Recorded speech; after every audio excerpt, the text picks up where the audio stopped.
So good evening, ladies and gentlemen. Welcome back to CIBC Presents Entrepreneurship 101. Not much administrivia today, just to tell you that the rules and the guidelines and the timing for the Upstart competition are on the website, where all the course material is. So, if you got any questions, go look there. And if you still got questions, then go to the usual email address and we'll help you out. So, other than that, start thinking about writing up your 3-pagers. So, tonight is part 2 of Peter Evans on marketing. And I know those of you who entered the competition are anxiously awaiting the results. So without further ado, Peter. Thanks, Tony. Okay. Welcome back to the second part of marketing. And did everybody have a good time last week? It was good? It's all right? It's not just about having a good time. Hopefully you learned something. And judging from the folks that are responding on the homework that we gave out last week, you guys are learning quite a bit. And I just have one piece of bad news to announce. I have not been able to physically get through all the stuff I got today. Okay, so I learned something, which I should have learned last year when I tried to meet the deadline. I gave everybody a long time to respond, just a few hours before the next lecture. Well, everybody piled on right around 3 o'clock. So there's more stuff, and some of these are like 7, 8 pages long, so I'm pretty impressed. Some people not only apparently have a bit of time on their hands, but are really getting a lot out of it. And some people are even going back and revising their business plans substantially based on the content from last week. That stuff just warms me. It makes me all tingly. So that's what this is all about, is building businesses, challenging ideas, and certainly I hope I can do more of the same tonight and keep going, because we're actually going to get into the most exciting parts of the marketing journey tonight. Okay, so let's get started. We'll try to get through this tonight in a good order of time. I just want to do a quick summary for the people that were not here last week, and also to sort of get your frame of reference going here. We talked last week a little bit about what marketing was, a general definition. We talked about how it fits into strategy. We talked about why marketing matters. 50% of the slides that go into a typical VC pitch deck are around marketing. Sure, there's counting the money, there's IP and other things like that, not to marginalize it, but marketing is the most important part of it. Something that's on the minds of a lot of entrepreneurs is fundraising. So marketing actually contributes a lot to that. Secondly, we talked a bit about the innovator's paradox, something that I refer to as a problem that's caused, first of all, by ideas. I talked about why ideas are actually your first problem, because ideas fundamentally are worth nothing. They're fanciful notions, they're inklings, they're things that may not happen unless they're properly executed on a proper strategy. And then we talked about the second part of that paradox, which is actually connecting ideas to income. And we talked about market opportunities in the context of corporate capabilities and how sometimes those things don't necessarily match up for companies. That's a really big problem.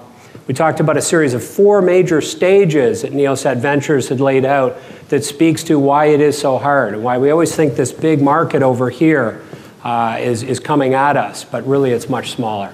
And in the context of our capabilities, we don't realize that that algorithm or molecule that we've developed needs a lot more in terms of building a sustainable company around it, an actual business that generates profits. We talked about trend spotting. We talked about PESLEC. What's that? Political, economic, social, technological, environmental, and I notice we have a ramp here that I'll probably trip over a few times tonight just for levity. And we also talked about capital trends, which don't necessarily cycle with the economic trends. Very, very important that we actually use these as a series of lenses by which to look at the venture, whether it succeeds or fails, is often as a result of a wind at your back. I often see entrepreneurs coming in that are not on trend. They're fundamentally off trend. They're inventing an ad network that's not all that novel, yet we don't really need the 301st ad network. Now, Sergey and Larry at Google were what? Were they the first search engine? No, I think if memory serves me correct, they were the 31st. So they weren't technically on trend, but there was a lot of novel stuff going on with that search engine. There was novel stuff going on around usability. the simplicity of it, and using it as a search utility as opposed to what Yahoo and other people were doing, trying to build out big sprawling portals. We're going to talk a little bit about that tonight in the context of how Marissa Meyer at Google sees differentiation from a Google perspective, and it's something that's been very powerful to drive their business. And lastly, to do the recap from last week, we'll talk a little bit about market opportunity and some of these lenses. We talked about market opportunity in the context of size. We talked about interactions across a value chain of activities. We also think it important to look at the scope. Who's doing what? What is the scope of operations? And we talked about the petroleum industry as a really good example, using a case from Booz Allen Hamilton to talk about how you could be in exploration mode all the way through to retail at the pump and make an extremely different or a very there's a lot of differences in the margins that those activities bring to a company at the end of the day. We also talked about landscape. We talked in the context of the clean tech industry, saying that there are certain areas of clean tech that are hot and others that are actually probably as silly as ad networks right now if you're trying to get financing. And lastly, we talked about innovation types. This is particularly intriguing to me and has been for some time because we've been majoring in the minors from an innovation perspective. What Larry Keeley and the Doblin folks have done over at Monitor now, and they do have a presence in Canada, I should note, what they've essentially done is suggested that product functionality really isn't the new battleground. It's about business models, it's about customer experiences and like. So a lot of innovation is to be found at the edges. So I invite you, from a point of looking at innovation, to start challenging some of the conventional assumptions that are often coming out of our engineering departments and academia as well. So one of the things that I want to do last is talk about utility in the context of what customers value. And we're going to actually continue our journey specifically in the area of that equation that I gave you last week, V equals Q over P. And what is that? V equals, read it with me, V equals value, Q equals quality, P equals price. Value equals quality over price. We want to be at 1.0 or greater, or we're losing market share. Over the long run, as economists say, we will be out of business.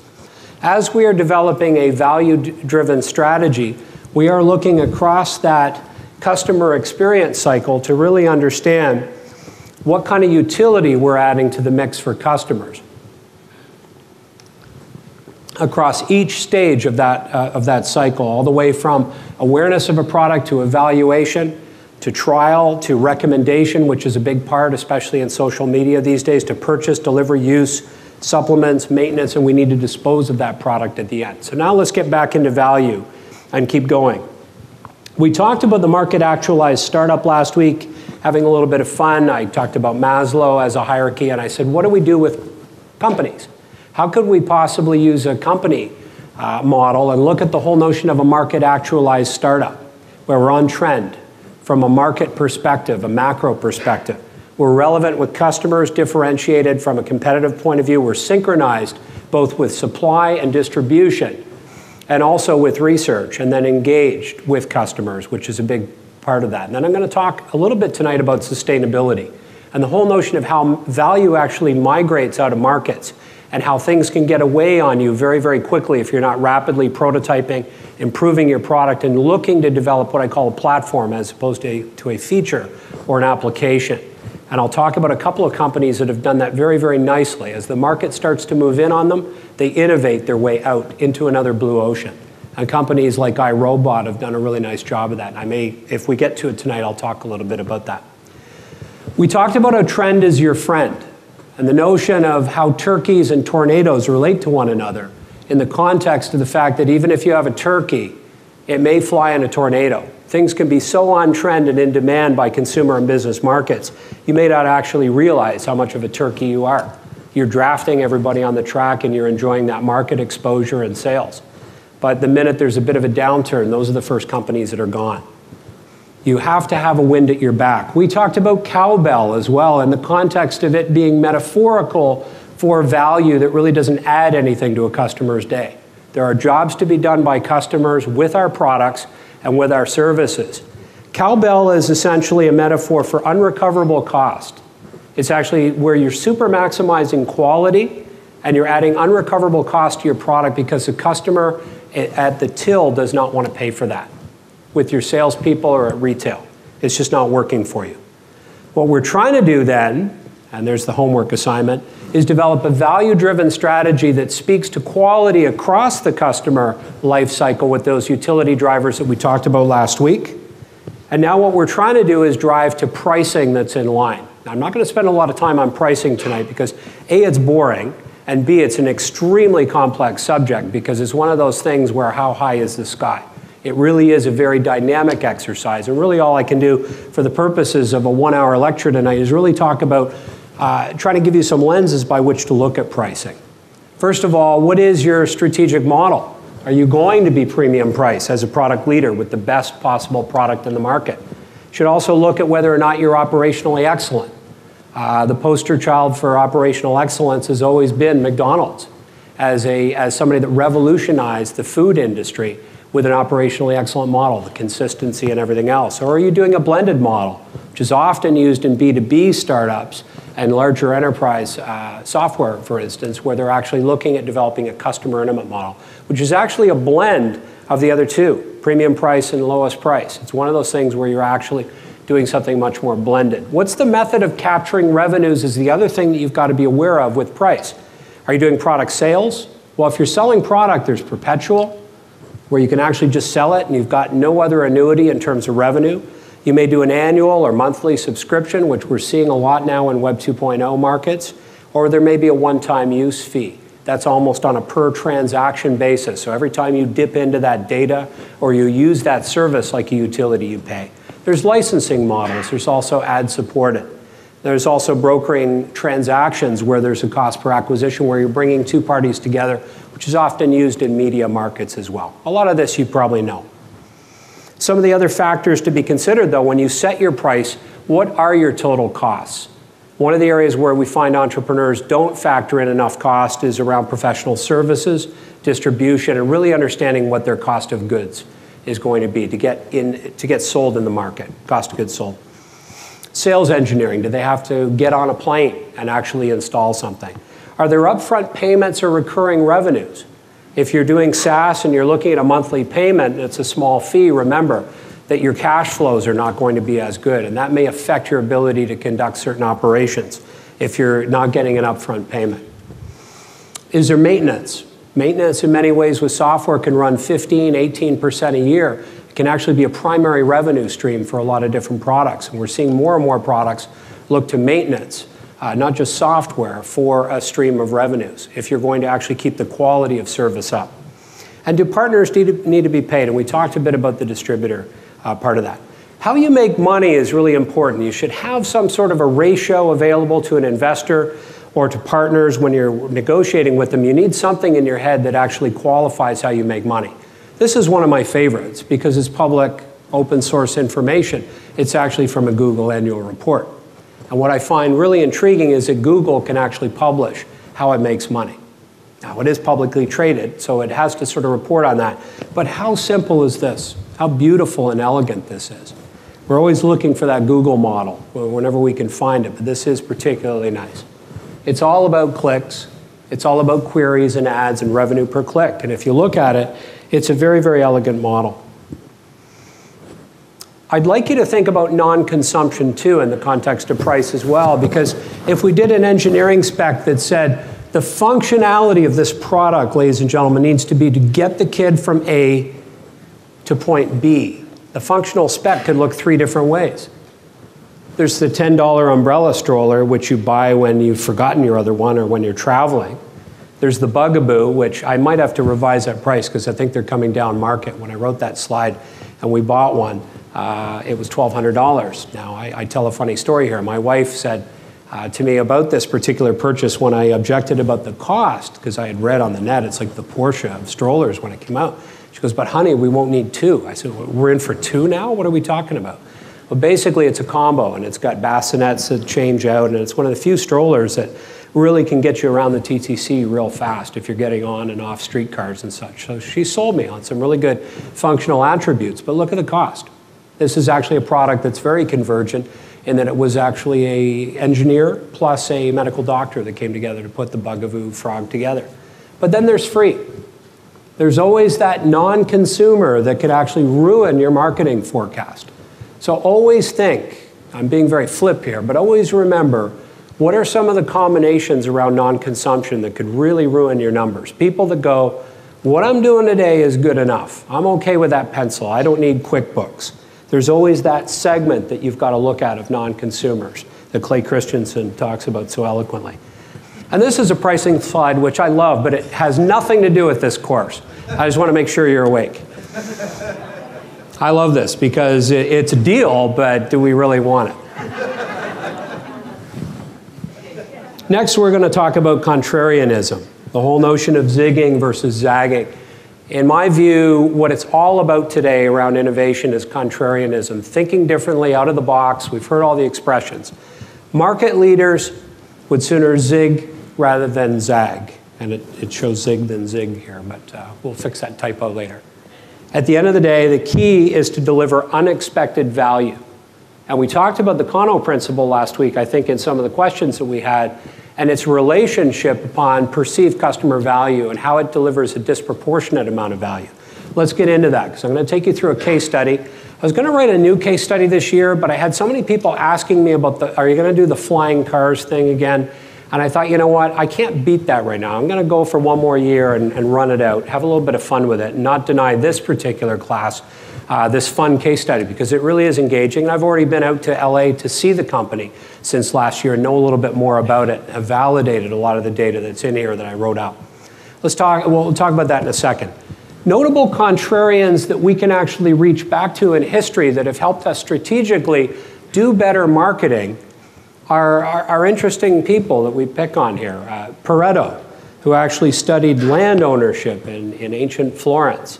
And we can quote him on Pareto principles, the whole notion of 80-20 rules, which I don't need to educate anybody on here. But the whole notion of changing 20% can affect 80% of the change in a given system. Sun Tzu, the father of asymmetric warfare, didn't like to really compete head on. He was very good at that, sneaking around the back. Kano, we talked about in the context of unexpected value and how he believes that there's a disproportionate amount of value that's added to products on some of the dimensions that you may not expect.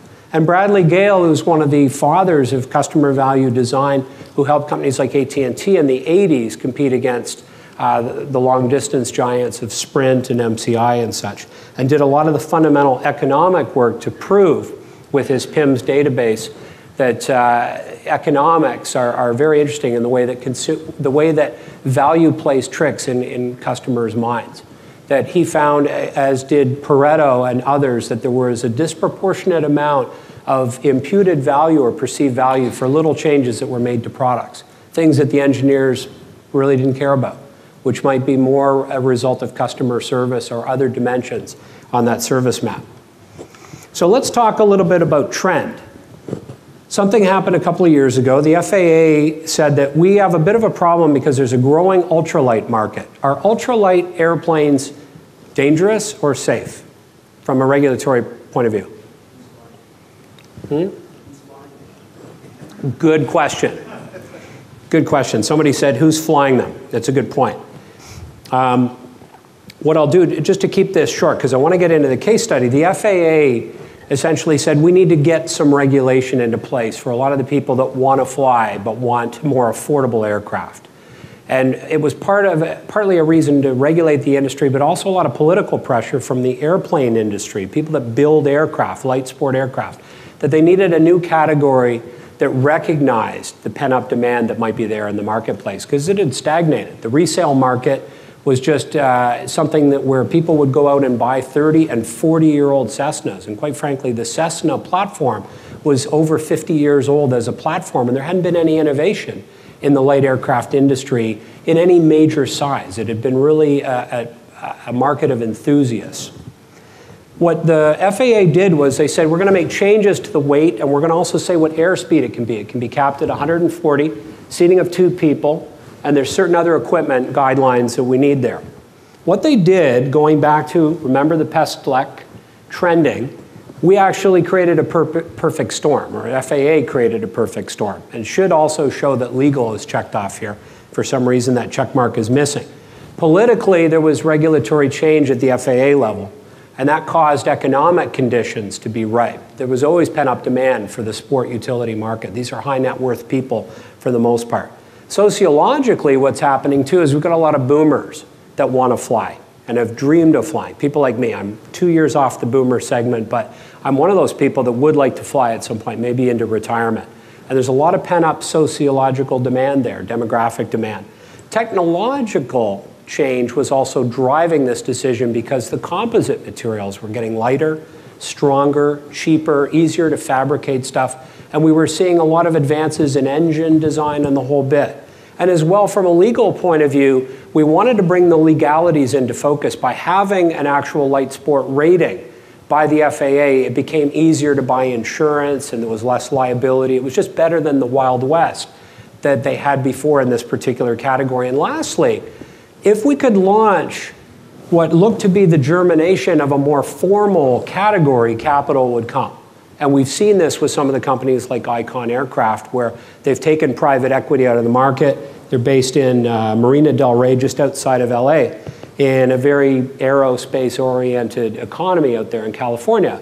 And there's a lot of capital investors in this area that have been interested in this category for some time. What I want you to understand is that in this phase that we're talking about around differentiation is that you have competition. You have direct competition, you have indirect competition, you have substitutes that we talked about before that aren't even really in your category, but actually substitute for flying. So what other things could substitute for flying? Maybe hang gliding, also parasailing, all sorts of different things that allow people to get up in the air. And there's also potential entrants, people that you may not be counting on that may decide to just integrate into that category. And once things start to roll, they see the conditions are ripe for a line extension of their own products or a whole new category where they want to play. And they might be much better funded and might have better capabilities than you. And lastly, we talked about non-consumption. So this category is on its way, and it doesn't just come overnight. People in the industry are reading the tea leaves, and the FAA is making a series of announcements and also consulting the industry on what should happen before this category gets burned into the marketplace. And these are the Terrafugia guys at MIT. The Terrafugia guys are a bunch of engineers that decide to go and enter this plane, which is around the $200,000 mark, into the light sport category. And it is essentially a flying car. Interesting. You can actually drive it up to the pump. You can fly it with premium gas. There's no expensive avgas, which is a big feature of a number of the players that are in this market. What's wrong with this? Is there anything wrong with this? Anybody feel safe driving down the street over some Toronto-type streets, potholes, speed bumps? And then, by the way, I'm just going to drop the wings and we're going to go up for a ride. Does anybody feel fundamentally uneasy about this? That normally might want to fly in a Cessna from an airport? I would. One of the problems is it's a combination device. And we have a history of combination devices and their failure over time. The Pontiac Aztek, personally speaking, one of the ugliest looking vehicles ever launched by GM. And GM doesn't deserve what's happening to it now, but certainly this is one of the reasons. A lot of these things that have actually happened to GM over time. Smokers' options, smokeless cigarettes. I mean, the whole notion of smoking is all about smoke, but to take away the smoke from a cigarette left it with a pretty bad user experience. And RJR, we'll leave it at that. It didn't work. Web TV, I was around for when I worked at Simpatico when we were competing against them, and I'll never forget Jean-Pascal Leon, our Quebec VP, who was actually testing it competitively in his office when I got to Montreal for a meeting. And I came in and he was yelling at it. And he goes, "Oh my God, Tabarnak, can you believe this shit?" These Microsoft guys, he called it. I mean, he saw the first one that came out that he bought at the store or he got somewhere. And it was very evident that Microsoft had at the time done an experiment here which was neither good on the web and neither good from a TV perspective, and trying to blend the two together wasn't working. And Apple also had a foray into something similar with the Pippin in the early days, which I'll show you later as a fail tale, allowed them to build upon some core learnings with prototypes like this and come out with other more successful products later. What I'm trying to say here is that crossover products do nothing really well. And that's a problem for your product when you're looking at market positioning. You've got to be really careful. Why couldn't the kids at MIT, and again, the market may prove me wrong, but why couldn't they have learned from the Taylor Aerocar in 1943? Just a quick web search would tell you that there's only 9 of these left. And quite frankly, I think the Taylor Aerocar would be more attractive to me to buy, more as a piece of heritage, aviation heritage, than the Terrafugia. But there's only 9 left, because really it was a party trick at the end of the day. One of those great black and white movies that you can run online, seeing people land in a field and then convert over to a car. At the end of the day, what we've got then is another entrant that comes on the scene, Icon Aircraft. And they say, what about foldability? What would that do to the value equation if we were to actually make the planes retract electronically with electric motors? What if the plane could actually float as well? Could we cover off more people in the Muskokas if we did this, or in the Caribbean and other markets where water might be the runway as opposed to the need for an airport? Starting to get a vibe here that this is actually competing with other things? If you can winch it up on a trailer like you would a jet ski and fold the wings back, because God knows we can't do it unless we do fold the wings back. We can't get it on a highway. Could it be more portable? Would this fit more into your lifestyle in terms of the jobs that you need to get done? Could you potentially have that beer that pilots will swear you should never have and decide to drive home 2 hours later? Because quite frankly, drinking alcohol, a lot of private pilots abstain completely. Would it fit into your lifestyle at the cottage? You know, across a whole series of different things from a convenience point of view where it would fit more into things. What about easy to fly?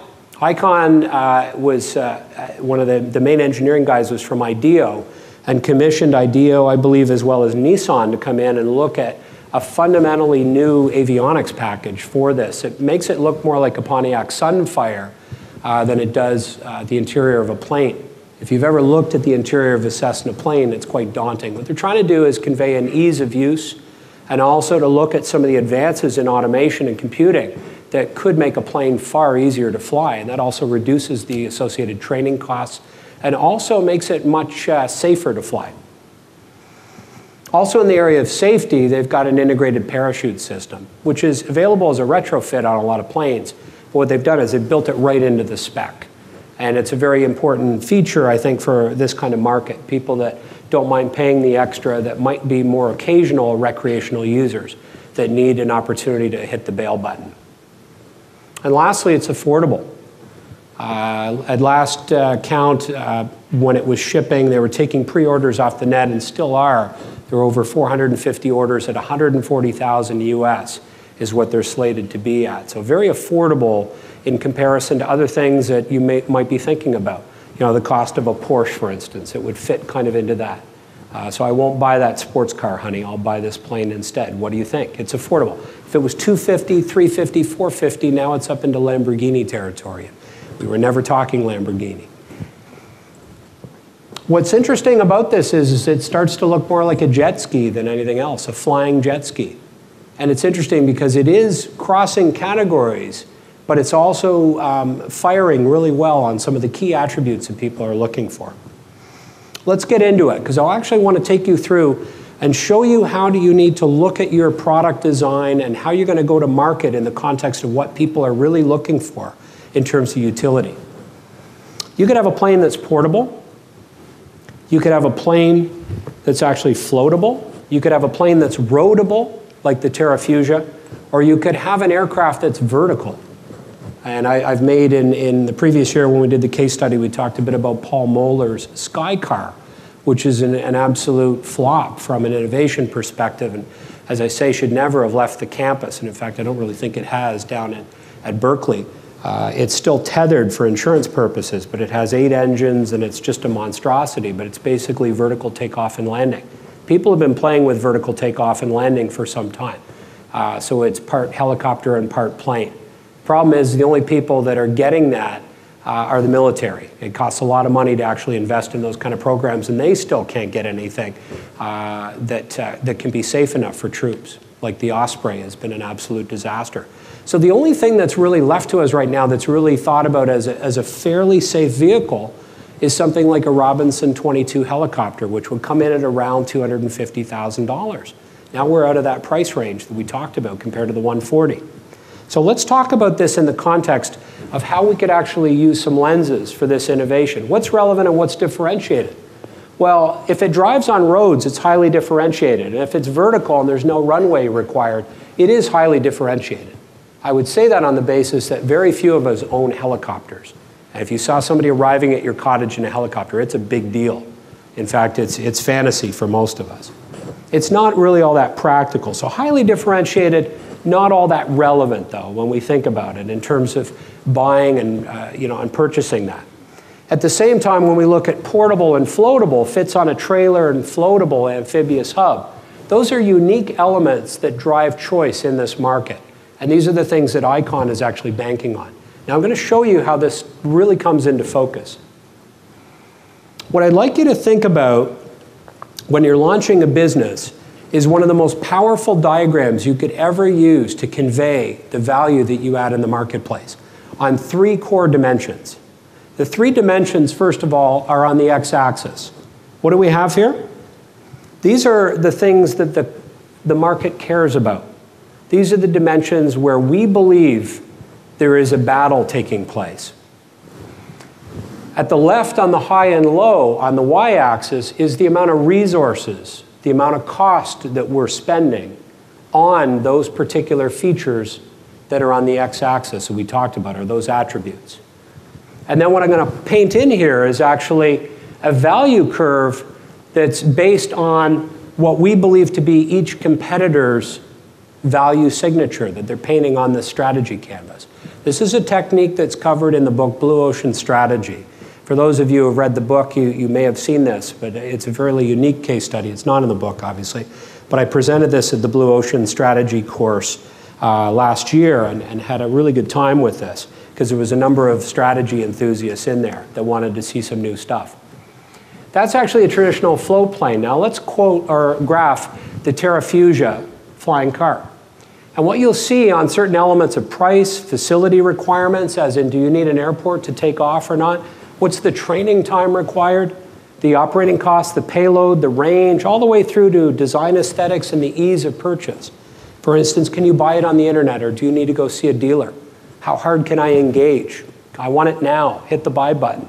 That's something that Icon can allow you to do. You can put a deposit down with a credit card right away and sign your life away. What Icon does is they go back and they look at what we call an ERRC grid in strategy, in Blue Ocean Strategy, looking at areas where they can eliminate a lot of the cost on facilities. This plane, if you're using it up in the Muskokas and you're flying it to your place in Oakville, sounds like a nice lifestyle. Technically, if you had water property, would you ever need an airport? At the same time, the way that this plane works, the Icon is that it's also premium gas. It's not avgas, so it can be filled up at a marina. It can also be filled up in the driveway, and that's really important. You could theoretically do without an airport. As well, what factors could be reduced below the way the industry has generally looked at competition? And what they're looking at is how do we reduce the training time, the certification time to be a pilot on this? How do we reduce the overall operating costs through the type of motor that we've got? This has a Rotax engine. By the way, Rotax engines, who else uses that? Bombardier. And Bombardier uses that for a lot of their jet skis and jet boats, which means that I wouldn't be surprised if Bombardier or one of the majors that uses Rotax engines in the marine industry starts an alliance with Icon to actually have these planes distributed through marinas, because it's a very logical distribution thing. Who would have thought, though, 10 years ago, wow, going to be able to buy planes and have them serviced at marinas? But this is how innovation works. Operating cost, payload, and range.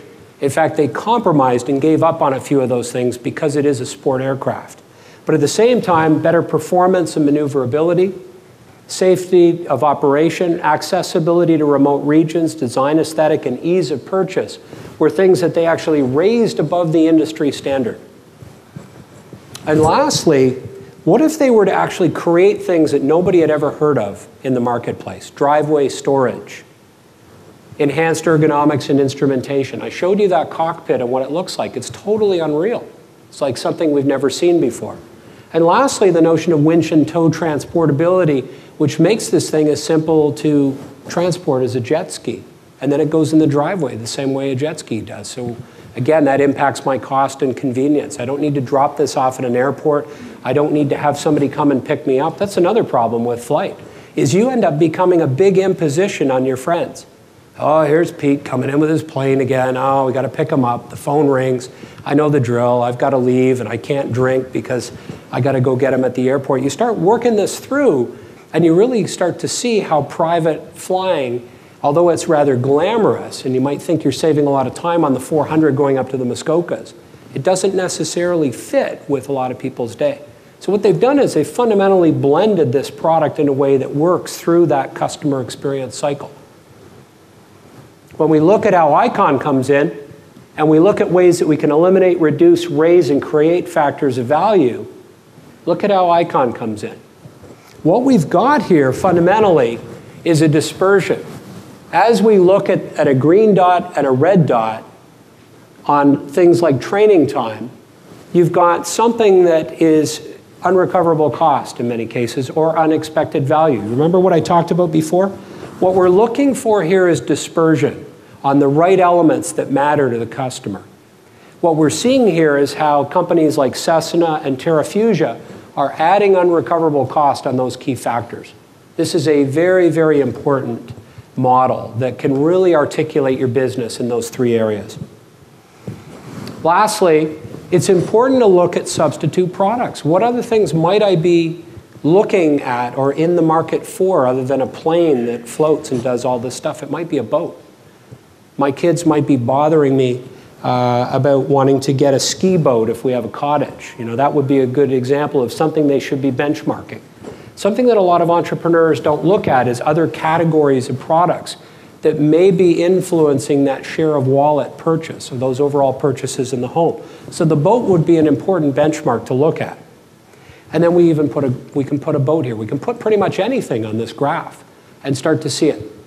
What I want to point out in a very, very strong way is that if you don't design these models and work with your investors and your partners and your teams to have a dialogue on what should be on the x-axis and where people score, you're really flying blind, pardon the pun.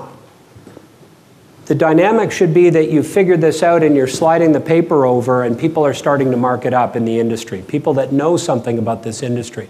If you were entering the aviation industry and you did this, you'd give it to somebody that's a pilot or somebody that's big in the aviation industry, and they can start to refine your model for you. That's why these are important. They allow us to have a dialogue as opposed to giving them a 20-page business plan full of prose and narrative and in gorgeous grammar and everything else. You're articulating your value proposition, but this gets the job done a lot faster.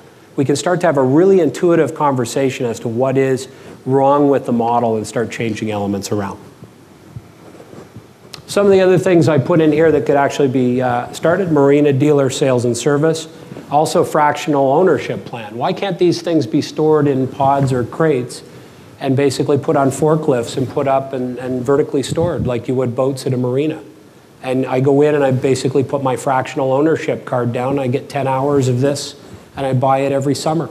And boat clubs or flying clubs that would be having these, a fractional ownership model. It's absolutely perfect for storage, as opposed to the standard airport model. We talked about customer experience mapping, and we talked about utility, and this is how Icon actually scores on those dimensions. Everybody has a signature.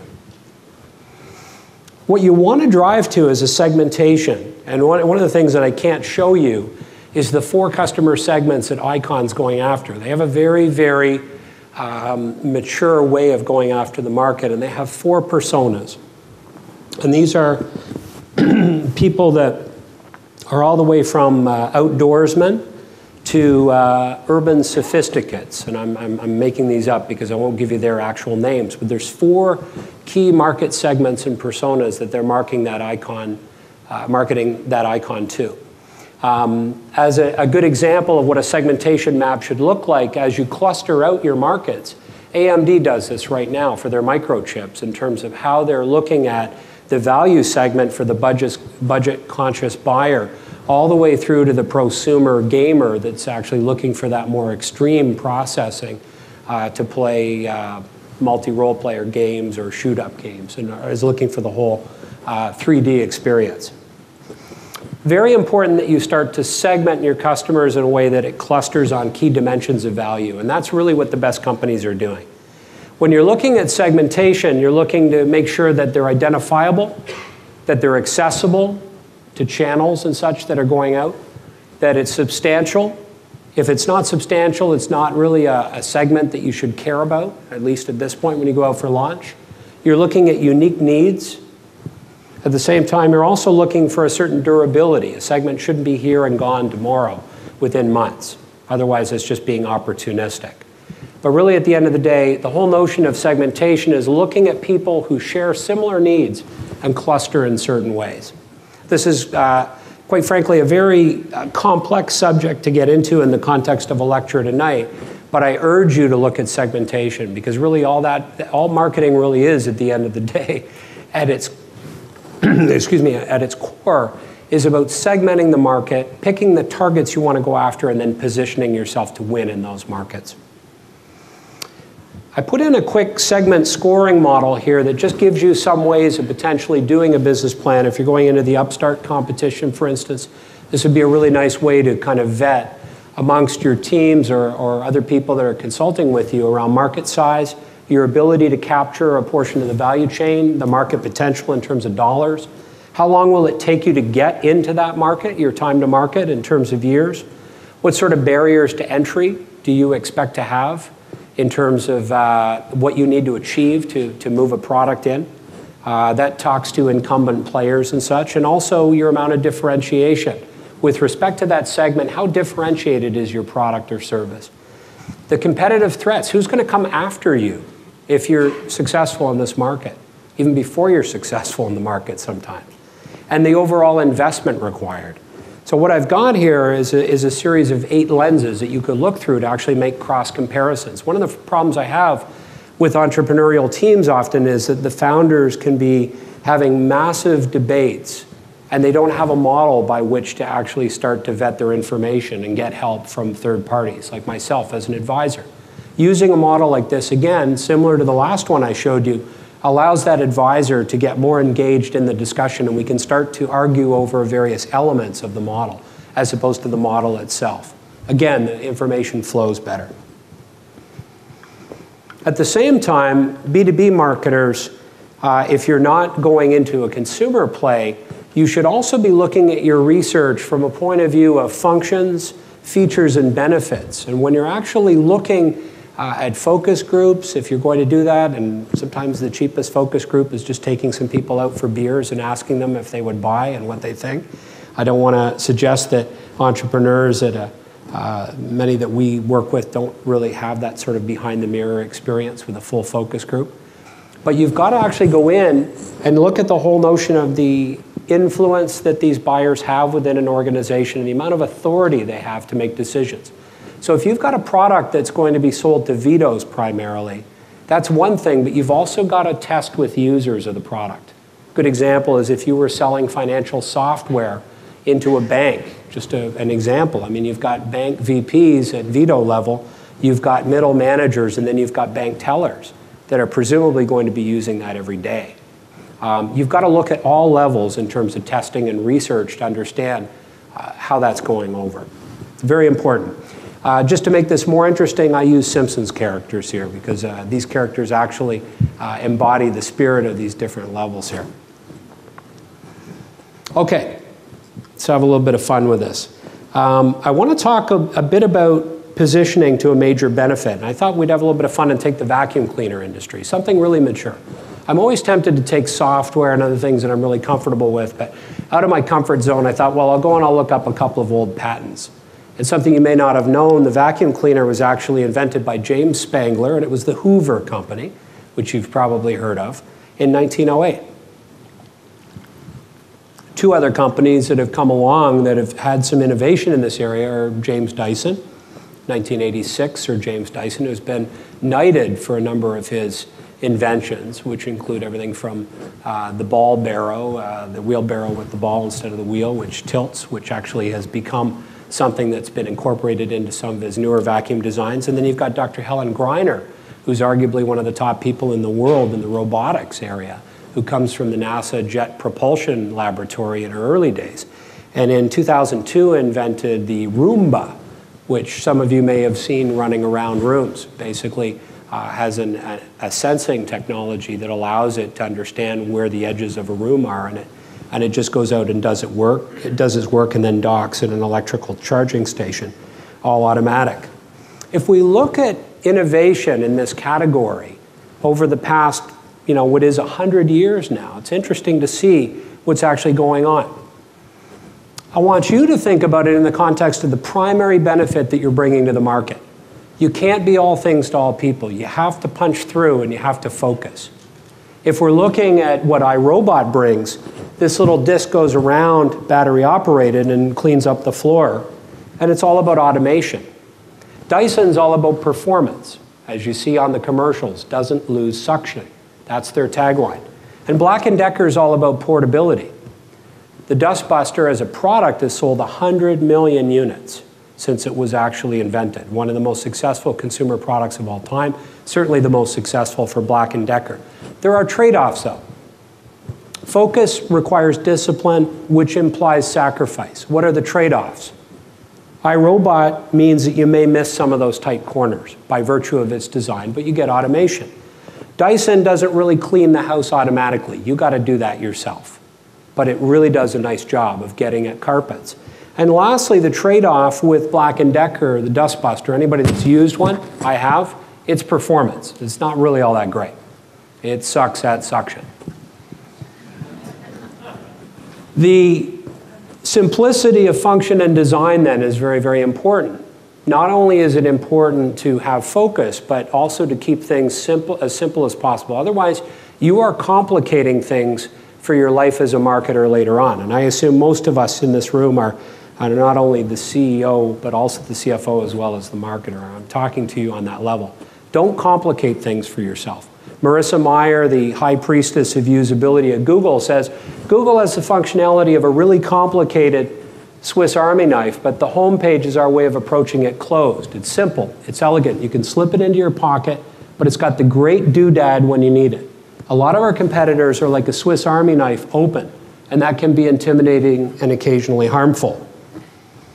What I'd also like to point out is it can also be downright stupid in the marketplace and very unprofitable to be like Yahoo. And not to pick on them, but if you look at the simplicity of the Yahoo page versus the Google page over the years, from 1998 through to 2005, when I had this graphic, you can truly see that Yahoo just keeps putting more and more out. It looks like a yard sale.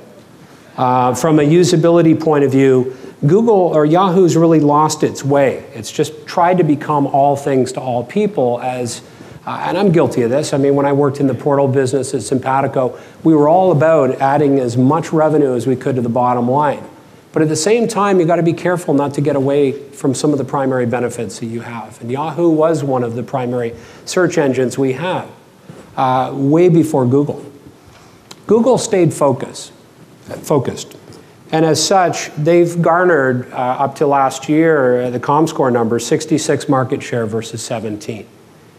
The numbers speak for themselves. If you're looking for search, Yahoo doesn't factor in as much because it really just isn't viewed as that utility. If you want the best search possible, in the public consciousness right now, Google still delivers in spades. And it's still free, kind of.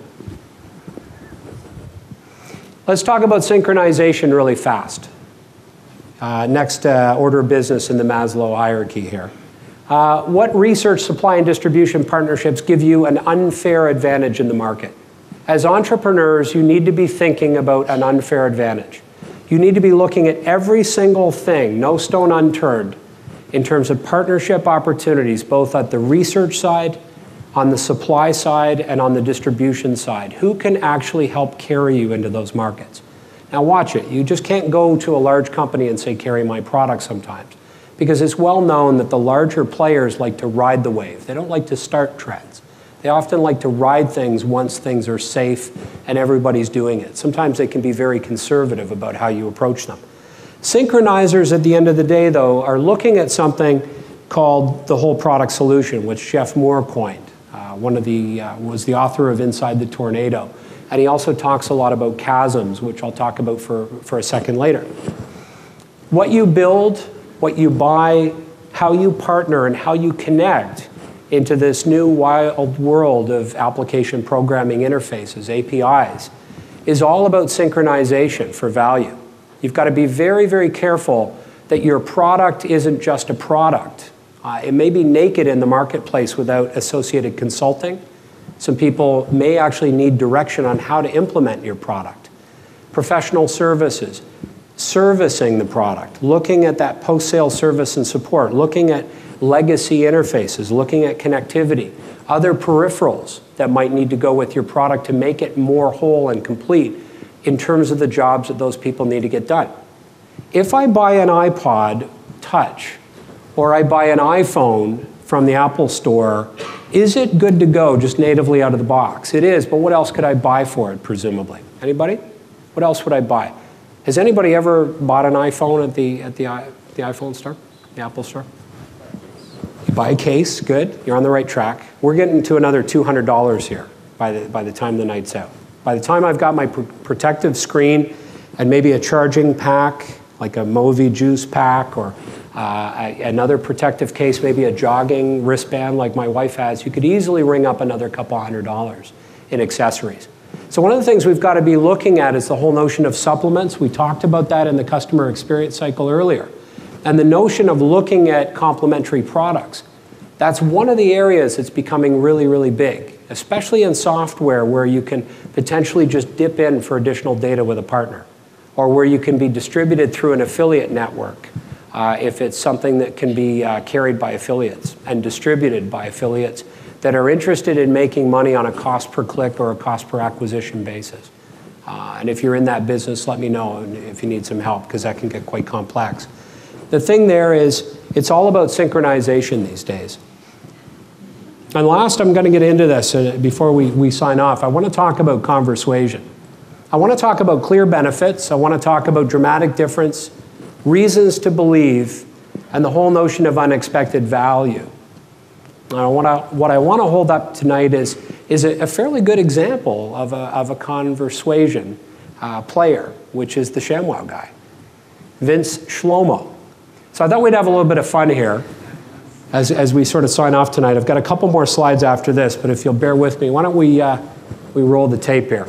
But first of all, before we do that, just freeze it for a second. I want you guys to actually write these things down on your pads of paper and see if you can play our game. I want you to write down clear benefit. I want you to write down dramatic difference, reasons to believe, and unexpected value. Write those down. As you're looking at the song, I want you to write down a few things that you think actually fit into those categories. Okay? So let's roll the tape here. This is just a couple of minutes. Unless you've been living under a rock or a non-absorbent towel, you've seen the ShamWow commercial. the key to the commercial is Vince. The words of his pitch draw us in like a spilled beverage into a ShamWow.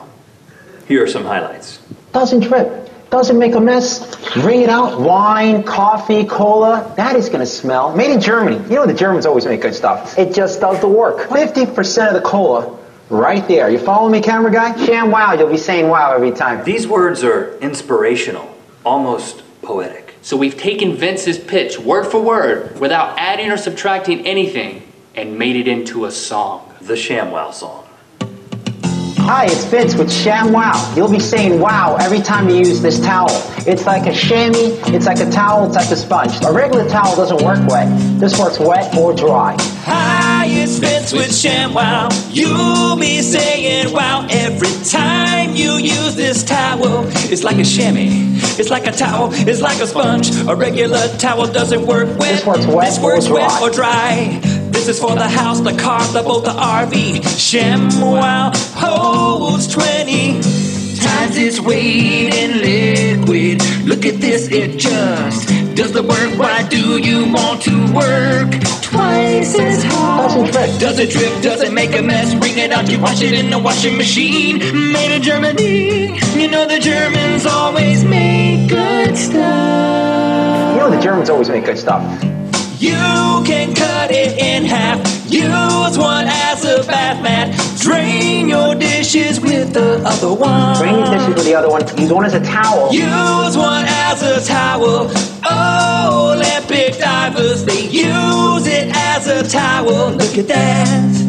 Completely dry. They use it as a towel. Look at that, completely dry. Put a wet sweater, roll it up, it dries your sweaters. Here's some cola, wine, coffee, cola, pet stains. Not only is the damage gonna be on top, there's your mildew that is going to smell. The most absorbent, we're gonna do this in real time. Look at this, put it on the spill, turn it over without even putting any pressure. 50% of the cola right there. The other 50%, the color starts to come up. No other towel's gonna do that. No other towel's gonna do that. It acts like a vacuum, and look at this, virtually dry on the bottom. See what I'm telling you? See what I'm telling you? Shit, wow, you'll be saying wow every time. Damn wow, you'll be saying wow every time. Call now within the next 20 minutes, because we can't do this all day. We'll give you a second set absolutely free. Absolutely free. Absolutely free. Absolutely free. Absolutely free. Okay. All right, fun's over. Let's get back to academic principles here. I want to take you through a couple of things that ShamWow guys got going for them. First of all, I've heard rumors, and again, not substantiated. It's hard to find data on this because it's a private company, but I've heard rumors like 100 million in sales. And that's a lot of orders, over 100 million, if that's even close to true. This is quite a product. And already people know that it's quite successful in the market. You can't argue with that kind of success. There are four major elements from a communication point of view that I'd like you to think about, broadly speaking, in a market context. You need clear benefits. You need a dramatic difference in the market. You need reasons to believe. You need proof of results. And lastly, that unexpected value, I think, is the kicker as well. What are the clear benefits? Absorbency. It acts like a vacuum. Works twice as hard. You don't want to work twice as hard, do you? Is something he says in the commercial. Secondly, more uses. Doesn't disintegrate like paper towels, and it's reusable. You can wash and reuse. So there is a green element that he doesn't talk about there, but it's there. The dramatic difference is really seen on the basics of functional and financial. It holds 12 times its weight in liquid, which equals get more done. You don't have to basically wring it out as much. And secondly, it's 10x cheaper because what he does in the actual commercial that you don't really hear, in the shortcut commercial that I looked at, he equates paper towel savings to about $20 per month. So technically, he thinks you're spending about $240 a year on paper towels, which is pretty high for most of us. But that would be a way of saving money if you buy that. But at least he qualifies that. And people go, well, geez, maybe I am spending that. There's a lot of stupid people watching late night TV, as you know. The reasons to believe are interesting about this product because at least he uses some very interesting principles that work for psychologists. He personifies it. He introduces himself on the TV ad. He goes, hi, it's Vince from ShamWow. Do you know the guy? Have you met him before? He's very familiar all of a sudden, a tad over familiar from the start. Personification is a very interesting way to sell products. Secondly, the tone. It's around smooth talking condescension. It works. It throws people off base. He's actually quite aggressive, similar to the way that you would find a guy in a flea market with a headset, which is where he discovered the product and actually brought it out on TV. He wasn't the inventor of the ShamWow, as some of you might be surprised by that. The visuals are great. There's nothing like a demo, whether you're selling software or towels. You want to see it in action. The authenticity is important as well, that association with Germany. You know Germans always make good stuff. Straight away we go, ooh, BMW, great knives, you know, all these things that might even be in your kitchen that are German, and he gets that lift by just mentioning Germany. How cool is that? Very clever. And no financial risk. There's a money-back guarantee associated with it when you go to order as well. And an exclusive offer which implies scarcity of supply. Call now tactics. And call in the next 20 minutes because we're not going to be here all night. Again, that condescending tone. And at the end, that unexpected value is also related to scarcity of supply. If you do it now, in the next 20 minutes, we'll give you an extra set of towels, which you weren't expecting. It was held to the end of the commercial. And lastly, if you act now, we'll throw in a free ShamWow mop. Supplies are limited, though, on this, so you must call. Again, reinforcing this. This is fun, but also there's some real serious business here from a marketing point of view that you can learn. These were principles that have been well known to marketers for some time, and you can't argue with success. Even as low tech as the ShamWow, they're firing on all cylinders. Clear benefits, dramatic difference, reason to believe, unexpected value. Very powerful combination. What you've got to do, we talked about the customer experience across that left to right a number of times as I showed that slide. You've got to be thinking about how you're firing from a brand perspective as you're promoting yourself on all of these different areas.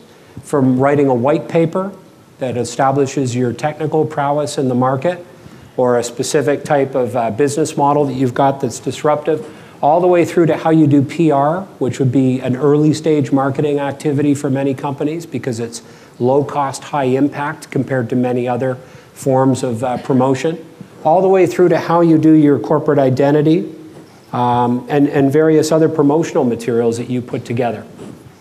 Engagement is essentially a 360-degree experience.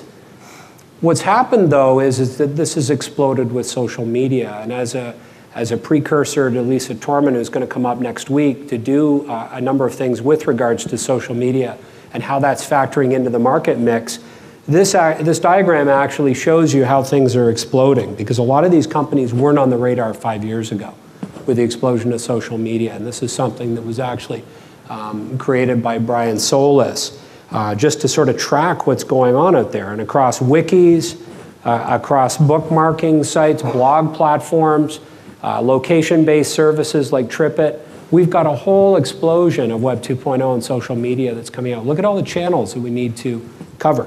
This is why brand and PR and communications agencies are scrambling. And if they say they're not scrambling, they're lying. But they're scrambling to stay on top of all this stuff. A lot of people putting in a lot of extra hours trying to make sure that they figure this out. Because this is a very, very big part of the channels that especially startups need to be aware of. One thing I want to leave you with is how you think about your product and how you describe it. I'm big on visual thinking. Pictures tell 1,000 words, actually 1,000,000 words in some cases, depending on how complex your product is. This is an engineering spec that I got from my engineers back in 1999 at a company called Flow Network. And we collaborated with a good friend of mine, Dave Gray, in St. Louis at the X-Plane agency, became a client of X-Plane's. It was very big in Business 2.0 magazine and such, which is where I found out about Dave.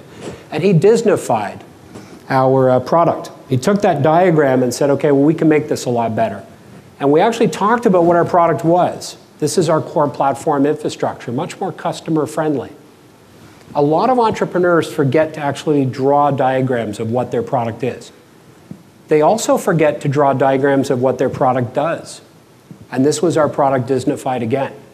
And this led to a lot of mentions in major media, magazines and newspapers around the world, even as far away as Asia and Europe, calling us asking if they could use this artwork to talk about how our software industry worked in our particular niche. And it was great, because often we would have those requests coming in.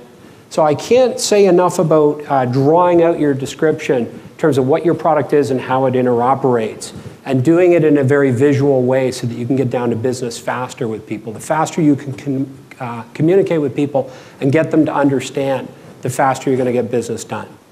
Lastly, we even took some of this visual thinking and put it into a NASDAQ filing, and the SEC came back and said it was one of the most interesting prospectuses they'd ever seen. And it was one of the first uses of visual thinking that they'd ever seen in the context of this. So it even works for NASDAQ filings.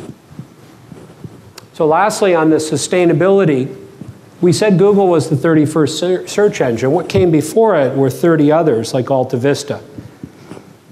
Search engine technology was also on the campus before it was commercialized. It was created.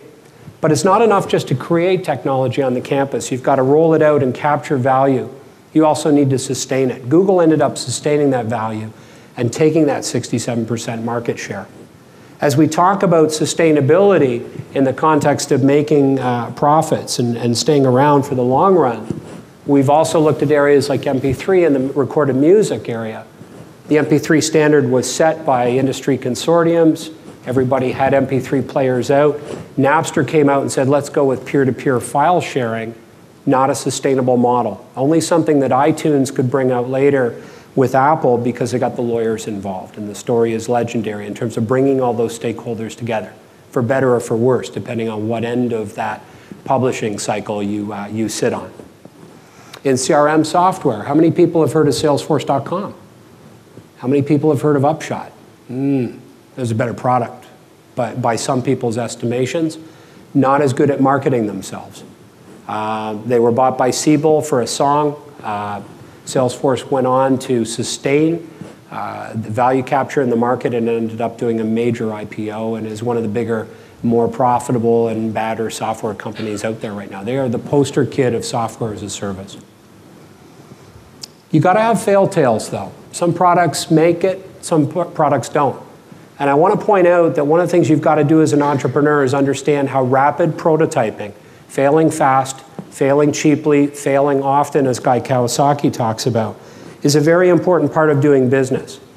But you've got to have that combination. You've got to be fast, cheap, and often to make it right. You can't go on really big release cycles and bet the farm and your whole business on just one product.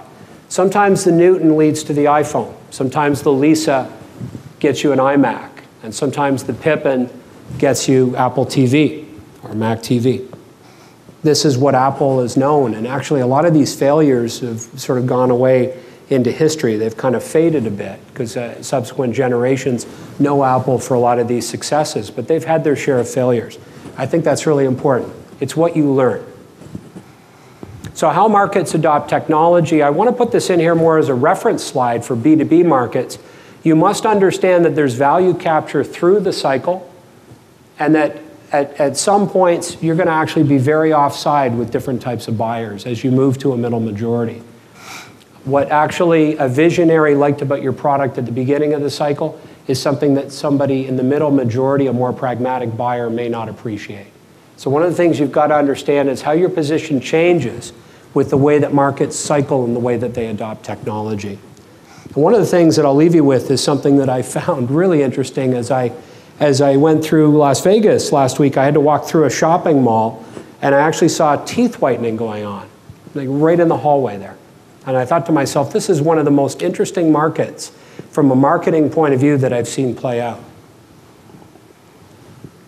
The reason why it's interesting is this is how value gets commoditized over a marketplace. And I want you to really think about this as a very powerful example of how an amazing product can get commoditized just in the space of a couple of years. Has anybody had their teeth whitened by a dentist? Okay, good. Discus Dental did this, and they would charge anywhere from $400 to $1,000 for a professional treatment. I don't know what the prices are right now. I think they can still be the same depending on what you're using. But what was interesting about that is there was two options. One, it was you got the trays and you got the chemical. You basically put it in overnight, and it would take 3 or 4 days, and away you go. And you'd have white teeth. And then they said, well, we can now do it as a professional treatment and do it in an hour, basically looking at UV light, which actually speeds up the oxidization process with the peroxide and the other chemicals, and you actually come out of the dentist's office with a much more convenient process of 1 hour. Well, imagine my surprise when I walked into Shoppers Drug Mart just before Christmas and found all of that technology in a box for $69.95. And then I watched on the news in the early part of December that people were doing whitening parties similar to Botox parties. A multi-level company was out there called Bright Impressions. The whitening on wheels people. So that's actually a multi-level. And Bright Impressions was that kiosk that I saw as you went by in the mall, what you could say to your wife or anybody you're with, hey, I'm going to get my teeth whitened, you guys go shopping. How convenient is that? Very cool. $49.95 with all the UV light and everything else. And actually, if you had downtime at the mall, this would actually be very convenient. And then we've got the Crest white strips from Procter & Gamble, because a few years ago they decided to get into the game as well and said, you know what, this is kind of a commodity. It's only peroxide and some chemicals, and it's all about distribution. Let's go out and commoditize the market and get this out for even lower than these other prices and make it available to the masses. So if you're Discus Dental and you're saying, my God, I'm only going to do this through dentists and we're going to have a lot of margin here and it's going to be an $800 procedure, you've got another thought coming. In a couple of years, this market is rapidly commoditized and moved to that mass market where there's a lot of sales being made, but the margins are getting compressed. What I find about this market is really, really interesting. It's one of the few markets I've seen that in the space of less than a decade has actually had a professional market where only clinicians could do it, has had a multi-level market similar to the way Amway has played and other competitors in the market. It's had a retail kiosk model as well as a retail shelf model, like the Shoppers Drug Mart type thing. And when you look at that whole notion of cost, and you look at the notion of convenience, you can see these are all coming out on different dimensions. What's the one part that I haven't mapped about this? Quality. It's kind of imperceptible at the end of the day. I could go with any one of these products and I'll bet that you're not going to see substantial differences if I adhere to the care guidelines that I've been given, because I've actually checked them all out and they look pretty good. I don't know about the Crest white strips completely, but I would say that those other ones, it's probably imperceptible, the quality of the product. So what I want to leave you with is this notion of you've got a great idea, but the market can move sideways on you very, very quickly. And it's important to think about sustainability in the context of your revenues, your margins, who's coming at you. There's a lot of factors to think about. So use these frameworks that I've given you over the past couple of weeks. So as you get back to connecting your ideas to income, I'd like you to set a course for success. I'd like you to think beyond products. I'd like you to use multiple innovation types that we've talked about here. I'd like you to engage your whole organization and talk to other people that on your team about the innovation process and not make it just the CTO or the academic that's coming up with all the ideas. Give them some help, a little backup. I'd like you to look to the edges for the best ideas, not in the center at just product functionality all the time, because that's where a lot of the money is being made. We've talked a lot about that. Study customers, but also study non-customers. Identify changing trends and understand how trend needs to be your friend often. And look for converging trends that are coming together that signal some profound changes and opportunities in the marketplace. And I'd like you to build fewer yet bolder concepts when you go out. Swing for the fences, because that's what's required in a global race from an innovation perspective. Marginal improvements in a lot of the things that we have today just don't cut it. It's just not worth coming out. So focus on massive shifts in buyer utility. I'd like you to look at solving big problems versus those incremental improvements. And lastly, I think it's important to make sure that you focus on prototypes. Build quickly. Commit to implementing quickly. Fail fast, cheap, and often. Guy Kawasaki has had that right for quite some time. Build with cross-functional teams. As I said before, make sure that you've got a lot of players that are looking at this from various angles. That's really what innovation is all about. And make sure that you identify some quick victories and celebrate your collective success. One of the things that we'll do over the next couple of days is I will have a blog post written and I will award the prizes over the blog, because again, I've got so much stuff to go through, and I thank you for the feedback on the 3 failure stories and the engagement that we've had over the past couple of days. I hope you've had as much fun as I have. Thank you very much.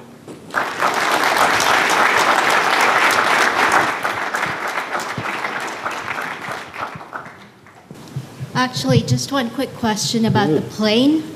I was wondering if they'd thought about the weight issue. Because if you're flying to a cottage, you probably want to take a few crates of beer and a whole crates of beer and a whole bunch of stuff. Yeah. So if there's a weight limitation, that would be kind of... Yeah, no, absolutely. I mean, and I think this is really important because it's one of the things that these guys actually thought through, and it's a 2-passenger plane. That sport utility classification will not carry more than 2 people. So you've got trade-offs. A couple of 2-4s or your girlfriend. Ooh, I don't know. I'll take the latter. Got to keep it safe. But that's a good point. So again, one of the things that's important is the sacrifice is important, and focus on that, because this actually is more designed for something that you would use at the cottage like a jet ski, as opposed to commuting from that base. But you could use it to go into Dorset, for instance. If you're on Lake of Bays, the ability to go in and use it instead of a boat and have a little bit of fun and bring it up on the dock or moor it offshore, just like a boat. Again, you have to really think almost anthropologically how something is used and walk it through that customer experience cycle and understand what jobs need to be done by the customer. And what you'll find is they'll say, well, listen, if it does 140 and it has that amount of maneuverability and it flies so much better than a Cessna, I'm okay that the Cessna has 4 seats and this only has 2. And what you'll find is sports cars are like that all the time too. I often think there's an ulterior motive to why there's only 2 seats in a lot of cars too. I've been on the brunt of that sometimes where, oh, sorry man, we don't have room for a third, and they zoom off.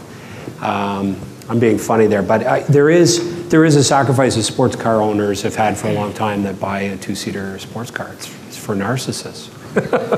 Joking. But it's important. The notion of trade-offs and sacrifices are important because you basically take what you save on that trade-off and you apply it to other things that make sense for the customer that the competitor doesn't have. Again, that's asymmetric warfare. Yes?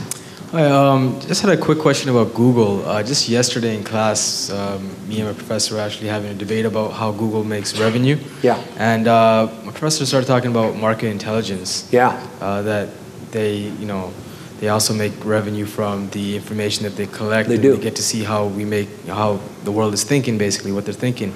Yeah. Because of the search. Is that, could you shed some light on that? Well, I can at least tell you that I know for a fact that Google just doesn't make money on advertising. There's a number of other areas. I mean, one of the ways that they're forging a big path is on the business search side. I mentioned that, I think, in the first lecture. You can actually buy these lovely bright yellow pizza boxes that go in your server room. And you've got your own Google Metal, so to speak, in your server room that does corporate search better than you may be able to do your own search. So the same algorithms that everybody loves in the consumer market where we go over the public IP network, so to speak, to get that search activity going, you can have that walled off inside your own enterprise using that Google technology. So they'll actually ship you pizza boxes, rack servers with that search engine technology on it so that it's just there. That's a very interesting area for Google. And as I mentioned last week, the applications market is big as well. What you're talking about is a competitive intel side. I do know that a lot of the traffic and the search terms and other metadata that they have is sold at a corporate level to corporate buyers for other purposes. And it's aggregated by yet other third parties that do things with that data. And I could have an offline conversation with you on that because we're being filmed right now and I don't want to say anything bad about Google, but I love Google actually. I love Google. Did I say that? No, I do. I think it's something I couldn't live without. It's like water or air right now. This is Google for me. But I think one of the things that I've heard from people that I know at Google, and I have some very close friends that have worked there or are working there, the do no evil is pretty entrenched as a policy. So, and what I've heard about how they sell that information and the way that it's aggregated by third parties, I don't think is really doing a lot of disservice at all. It's actually very valuable. So there is a corporate side to Google where you can buy that data. Thank you. Hi, I have 2 questions actually. Sure. One is back to that flying car thing. I didn't notice to get a lot of questions. In that matrix what you created, like the safety issue, like when you compare the car on the ground, right, that can go through the storm and high winds and lightning. Yes. And I don't know, like, can you operate that flying thing in bad weather conditions or? Can you operate what in better conditions? Well, if it's lightning or storm or something like that. No, absolutely not, because that would be more of an IFR, instrumentation flight rating, where you're going higher above the clouds, above storms and such. Even though the regulation permitted, right? So, yeah. So this is actually, it's an interesting question because it actually follows a lot of the VFR rules, which is, you can't fly at night. So you're bound by some very, very tight rules with respect to when you can fly and your privileges. And you're not using a lot of instrumentation in this. This is visual flight rules where if you can't see what's going on outside of the cockpit, you're grounded. And that applies to storms as well, fogs and other elements like that. Yeah. Okay. The question is like, whom you should try to talk, let's say if you're involved in some kind of company, you know, like to make some changes or, and the other thing is also like some companies, they still doing great and they have the same product available for free, like Skype, you know, and I just saw some video phone companies, they're just attracting like high level of people.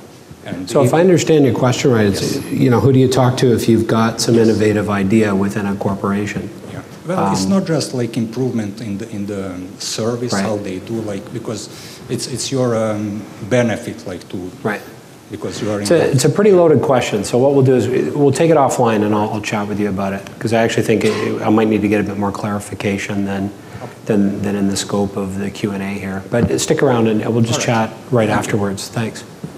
Yes, sir. Peter, I find there's a lot of really good information on this subject, but it could be a little bit overwhelming to just kind of look at it all just like that. So perhaps there's a way, a systematic approach to go from idea to market intelligence, so that you can develop a business model to then go into a product. I don't know if you know of any kind of... The key here is that it is overwhelming if you look at it in the space of a couple of hours and you don't have a marketing background, you're new to this, that's also going to affect how overwhelming it is. I think one of the key things you've got to do is you've got to go back to the game films, and you've also, and I've been getting a number of emails from people from last week's lecture saying that they're going back, reviewing the video and actually going back to the slides which we're posting, and I'm also going to be putting up a workbook to accompany this so that you've got some actual fresh templates that you can download so you can start filling in your own graphs and stuff. What I'm giving you is a series of very important principles that are learned over many years of marketing, but what you've got to look at is each one of these in many cases can have different impact for different people. I know some people that get a lot out of the blue ocean methodology and immediately start to reformat their business model on the basis of a couple of days work with their teams. So a lot of these are kind of parallel concepts as opposed to... They are actually parallel. They're not serial. And I'm giving you a certain order of things because I'm talking about macro trends, saying, okay, look at the trend first. Because you know what? That's a real quick and dirty assessment of whether or not you may have something there. That's important. I mean, that typical line that an entrepreneur asks, do you think I've got something? Will this fly? Pardon the pun. You start with trend.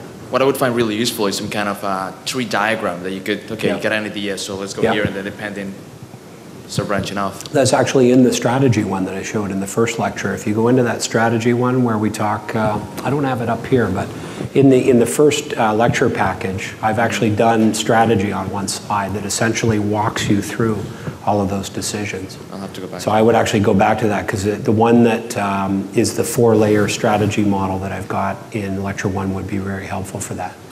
Thanks. And that's actually a synthesis of a lot of strategy work that I've done over the years to try to dumb it down for pretty much everybody in an enterprise. I've had large companies, good example is Lilydale Foods with their top 60 managers in Edmonton, bringing them all together. So I've got plant managers that are running unionized environments all the way through to the CEO. And to engage 60 people in a conversation and to try to get them all working together on innovation for their various divisions.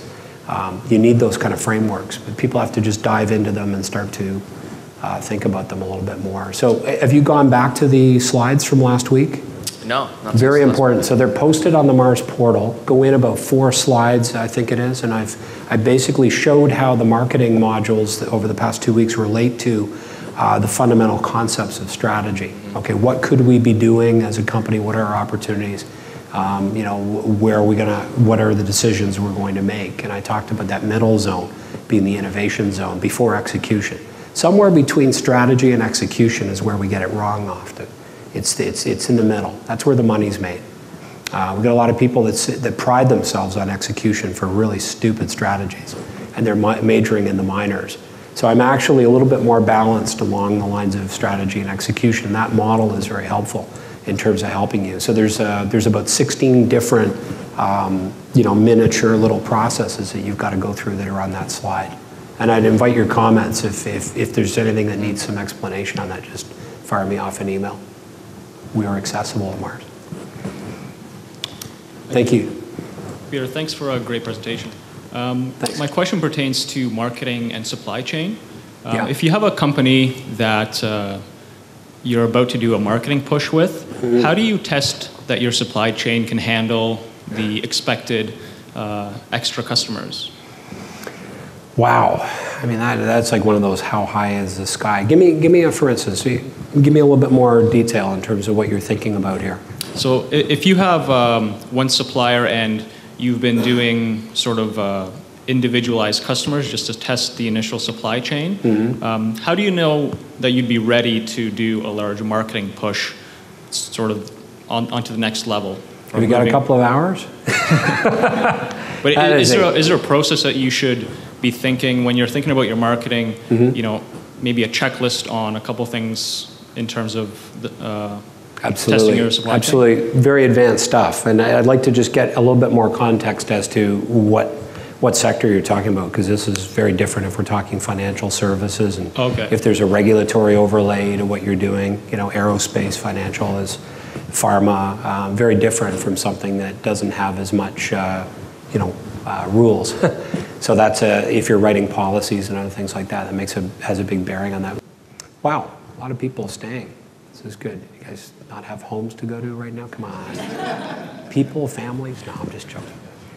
Guys, thank you very much. I've really enjoyed this. Thanks.